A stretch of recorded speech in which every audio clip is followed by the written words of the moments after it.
Khulna city medical হসপিটালে ভয়াবহ অগ্নিকাণ্ডের ঘটনা ঘটেছে। হঠাৎ আগুন লাগার পর মুহূর্তেই হসপিটাল জুড়ে ছড়িয়ে পড়ে ঘন কালো ধোঁয়া। এতে হসপিটালের বিভিন্ন ওয়ার্ডে থাকা বহু রোগী, তাদের স্বজন এবং চিকিৎসা কর্মীদের মধ্যে আতঙ্ক ছড়িয়ে পড়ে।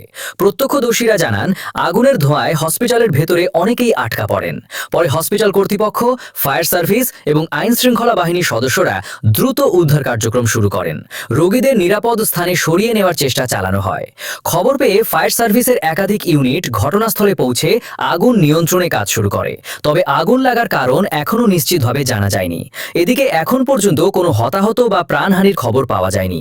পরিস্থিতি নিয়ন্ত্রণে রয়েছে বলে জানিয়েছে সংশ্লিষ্ট কর্তৃপক্ষ। খুলনা সিটি মেডিকেল হসপিটালের এই অগ্নিকাণ্ডের ঘটনায় উদ্বেগ ও উৎকণ্ঠা বিরাজ করছে রোগী ও স্বজনদের মধ্যে। ঘটনার বিস্তারিত জানতে আমাদের সঙ্গেই থাকুন।